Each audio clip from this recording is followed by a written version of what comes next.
Ahojte. Znovu sa stretávame pri našich podcastoch o Zúške v Zúške. Ďalší rok nám prešiel ako voda a my opäť oddychujeme po vianočných sviatkoch a pripravujeme sa na silvestrovské oslavy. Pevne verím, že ste sviatky prežili v pokoji, v dobrej atmosfére a že tento čas pre vás priniesol len pekné momenty v kruhu svojich najbližších.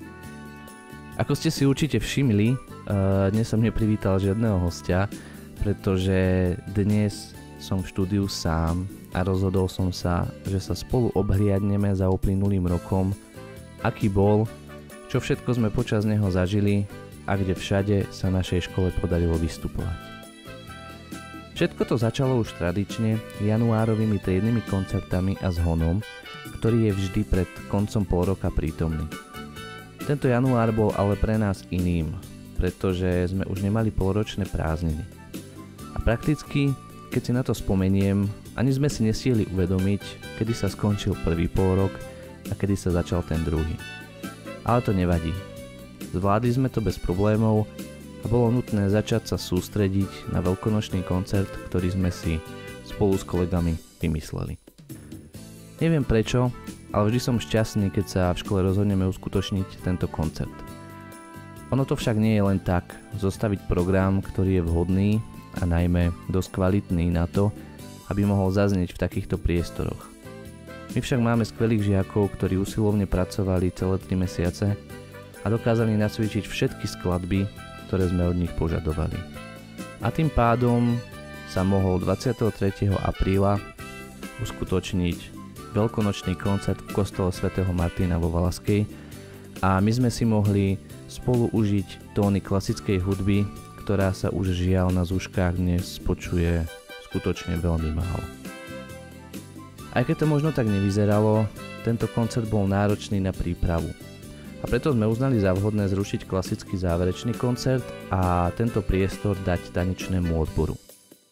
Koncert tanečného odboru veľmi rada uvítala aj naša pani učiteľka Šajgalová, ktorá sa týmto spôsobom mohla rozlúčiť so svojimi žiakmi, keďže nám odišla cez leto na materskú dovolenku.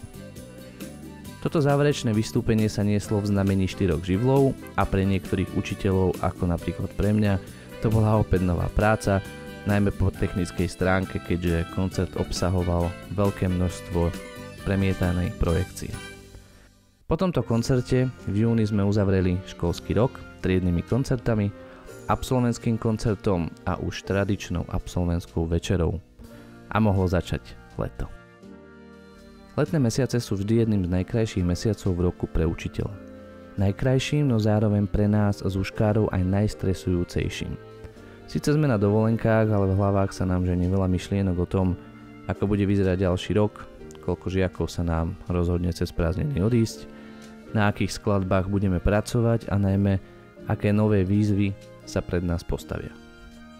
Viete, keď ste neustále v kolotoči pracovných povinností, nemáte čas nad takýmito vecami rozmýšľať, ale keď z neho na pár dní vypadnete, ste oddychnutí a v tej chvíli začnete uvažovať, analyzovať a hodnotiť aj to, čo ste v minulom roku urobili. Samozrejme toto obdobie ubehne veľmi rýchlo a my sa znovu v septembri vrátime do školy. Tento školský rok sme však vedeli, že nás čakajú oslavy 65. výročia školy a že vám ten rok teda začal pekne zostra. Hneď na prvej porade sme si vymysleli, že sa po mnohých rokoch zúčastníme podujatia Chalúbkové Brezno. A ono vám to nie je len tak, musíte nacvičiť naozaj náročné skladby a na to, aby ste sa postavili pred hodnotiacu porotu, musíte najskôr niekedy v sebe zvádzať veľký vnútorný boj. Je to predsa len súťaž a ten pocit z vystúpenia je úplne iný, ako keď vystupujete napríklad na koncerte. A aj my sme len ľudia, ktorí majú trému. Každopádne kolega Janko Jenča nám napísal skladbu, ktorú keď sme prvýkrát videli, mali sme chuť ju roztrhať a hodiť do koša. Aj napriek prvotným pocitom sme sa pustili ale s chuťou do nácviku a aj keď prvé pokusy zneli, ako keby sme začínali hrať na našich nástrojoch, po pár skúškach sa to našťastie všetko zmenilo. Predsa len každý jeden z nás má svoj nástroj v krvi a preto jediné, čo bolo treba, je porozumieť si navzájom a trošku bližšie tú skladbu spoznať.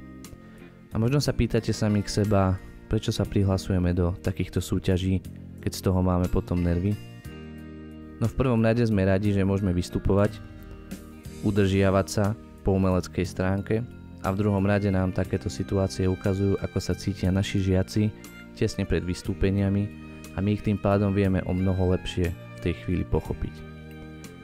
Program sme však nacvičili pomerne rýchlo a prišiel dátum 14. október, kedy sme vystúpili na súťaži Vzduš v Brezne. A viete čo? Podarilo sa nám umiestniť sa v zlatom pásme.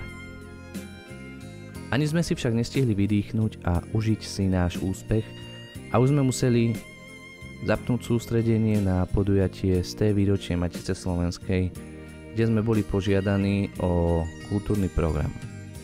Nácvik prebehol samozrejme bez problémov a 19. novembra sme sa mohli spolu stretnúť v kultúrnom dome vo Valaskej, kde sme aj s našim školským orchestrom predviedli 20-minútové vystúpenie.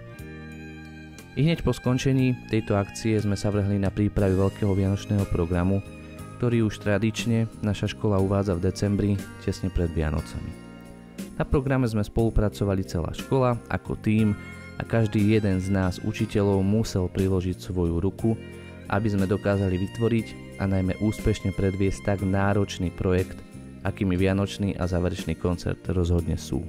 My sa však takýchto víziev neľakáme a po rozdelení roboty sme sa pustili do práce. Mesiac a pol prešiel skutočne neuveriteľným tempom a zrazu sme sa ocitli týždeň pred koncertom. Počas tohto týždňa sme zdobili sálu, docvičovali skladby so žiakmi, mali sme aj 2 sústredenia, kde sme celé po obede nacvičovali orchestrálne a zborové veci a samozrejme sme museli absolvovať aj dlhú generálku, ktorá je však nutná pre dobrý priebeh koncertu. Aj napriek malým úskaliam a problémom, ktoré sa nám počas tohto týždňa vynorili, dokázali sme vám 17. decembra o 16. hodine v kultúrnom dome predviesť koncert tak, ako sme si ho predstavovali. Medzi skúškami na vianočný koncert sa ešte po dlhej dobe odhodlal náš kolega Janko Jenča ako jeden z mála z našej školy zúčastniť aj flautovej súťaže v Nižnej nad Oravou. Súťaže sa zúčastnila jeho žiačka Alexandra Hlaváčová a vo veľkej konkurencii dokázala získať čestné uznanie, takže sme na ňu skutočne hrdí. A zrazu ani sme sa nenazdali a prihováram sa vám ja a spolu spomíname na to, čo bolo. Rok 2023 bol pre našu školu jedným z tých lepších rokov. Prežili sme náročné, ale aj krásne obdobia. Podarilo sa nám predviesť vám podľa nás pekné koncerty, na ktorých sme mali vždy plnú návštevu a za to vám zo srdca ďakujeme. Sme šťastní, že si naše koncerty vždy nájdu svoje publikum a preto sa budeme tešiť na ďalšie spoločné stretnutia na podobných vystúpeniach. Za pár dní privítame rok 2024. Niekto doma so svojou rodinou, iný s kamarátmi a niekto možno sám. Nech budete ale kdekoľvek, ja vám spolu so všetkými kolegami prajeme, aby ste tento čas prežili šťastný, spokojný a aby bol pre vás rok 2024 rokom dobrým, úspešným a bezproblémovým. A mne už ostáva len rozlúčiť sa s vami a budem sa tešiť už v novom roku opäť na nových hostí, ktorých vám predstavíme. Dovtedy do počutia a šťastný nový rok.